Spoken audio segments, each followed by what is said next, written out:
Hey there, happy 4th of July. I know this is a little late. Um, this is going to be raw, no notes, no nothing, just top of my head. I just realized we're going to be over the 4th, or not the 4th, but July soon, and I want to make sure I get this out.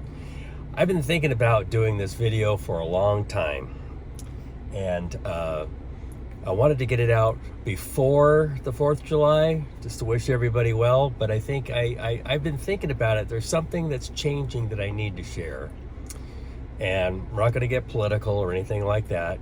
I just want to talk about how I reacted to this year's 250th anniversary of our country, the United States of America. I wonder, where you guys go? Did any of you go out and do anything? Did you just stay home? Did you barbecue? Did you watch all the stuff on online or on the news about what's going on that day? You know, the tall ships going by, a ton of flyovers all day long. The speech and the fireworks. The fireworks were unbelievable. I mean, I don't know about you. I love fireworks, but that was a bit overwhelming for me. Anywho, but the reason why it took so long to decide to finally hit the record button on this is, what does the 4th of July mean besides the birthday of our country? What does it mean to you? You know, people talk about patriotism. Yes, I have a flag out on my front porch. You know, talking about history, how we led up to it, you know, why people came from Europe or came from England over here, all those kind of things. And I'm thinking, you know, I'm not feeling the patriotic thing. I do love my country. I've traveled outside the country. I've gone to very cool places, but I got to admit that it's always good to come home. But there are a lot of things going on today and in my lifetime that, you know, I have some grievances about. I could probably make a whole hour-long plus video on that. Trust me, I'm not going to. I'll deal with it. But you know, instead of seeing it as being, I'm proud of my country, you know, I am. It's my country. I was born and raised here. For me, it's gratitude. You know, I think about if I were born in any other country, what my life would be like today. Could be better, could be worse, could be the same. But what I'm thankful for, my gratitude, is when I was a kid, I was sick a lot. You may have seen that in one of the other videos. Close to death several times.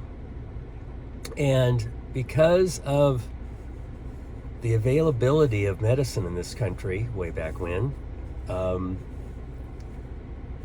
still here. You know, I never thought I'd make it to 20, let alone to 40. Anyhow, yeah, because of the medical industry, my doctors, everybody, you know, I'm still here. And I'm thankful for that. I'm thankful for being able to try new things, you know, change jobs. You know, you can pick and choose where you want to go. Your education, I'm so thankful that I was able to get a bachelor's degree and some master's work. I'm just grateful for that. Other countries, you know, I could have died, possibly, depending where I was born. I mean, some countries don't have medical, they can't even spell medical. You know, it's that poor. Same thing with education. Some countries, education, you're picked. I remember, what was it, when I took German in high school. I don't know if it's still that way there, but basically, you know, you get like a test every year to see how you're doing, and they kind of direct you into what field they want you to go to. Some people say, oh, you're not going to college at all, or, you know, that idea of becoming a doctor, that's not for you. You know, the system decides which direction to go. Here, not so much. I mean, we still have qualifications, you know, entrance exams, things like that. But for the most part, you can be almost anything you want to be here. And, you know, same thing about going to other countries. Like I said, I've gone outside the United States traveling. I really enjoyed it. Some places I thought, you know, it'd be cool to spend a year here, kind of a thing.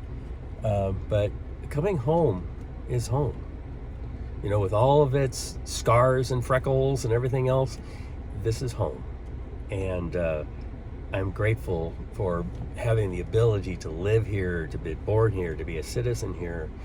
And think about it, when you drive around in other countries, going from place to place, you can be out of the blue stopped and searched. You can be asking for your papers to make sure you're legit or who you are. I've driven cross country. I don't ever remember being stopped at the state border to show my papers or my what's the name of it? Anyhow, not visa. But anyhow, I don't have to show any ID. I just drive from place to place. The only time you slow down is like going from Arizona into California. They do the fruit and vegetable check, which I've never been stopped for. I just get waved through. But, I've never been stopped and asked for my ID or anything like that. So you're free to move around. I appreciate that. If you can afford it, you can travel, You don't need to have a passport. That's the word I was looking for. To go state to state or from city to city. You can travel. What else am I grateful for? I'm grateful for growing up in a larger city, not a downtown area, but back in the day we could buy fireworks and light up our own fireworks. Nothing like you see that goes up 100 feet, but you could do that, and that has gone away. I think I'm sad about that, but some of the things I was able to experience growing up I wouldn't have had anyplace else. And that's basically what I wanted to say. I felt more gratitude than I did being patriotic, being proud. Pride is something you have to be careful about. That's a whole nother video. But, you have to be careful with that. What are you proud about, Like I said, I do have an American flag on my porch. If there's international teams, like, we had the soccer competition, I'm probably, even though I'm not into sports much, I would have been rooting for the American team because, that's pride. But anywho, I just wanted to share this with people and see if you had the same kind of experiences, whether you had different feelings, good, bad, or indifferent. I know we're in a very polarized time right now, so people are taking sides, but I just think it's an opportunity to be grateful for, like the founding fathers, what they did to create this country. I mean, it's unique. 250 years. Think about that. A lot of countries and empires have fallen in less than 250 years. But we keep going, and we have the same Constitution. Yes, we have a handful of amendments there, but we haven't been overthrown. We haven't been, things changed up. Who knows with the voting seasons coming up, what's going to happen? A lot of things I see changing. But yeah, I'm just really, really grateful and thankful for the people I've run into in this country, the opportunities I've had. I like I said, I could probably complain just like anyone else about things that go on or have gone on in this country. But with all that considered, I still love America. If you have any comments or if you have any different feelings, put them in the chat, all right? Or in the comments area. This is Donald. See you soon. Bye-bye.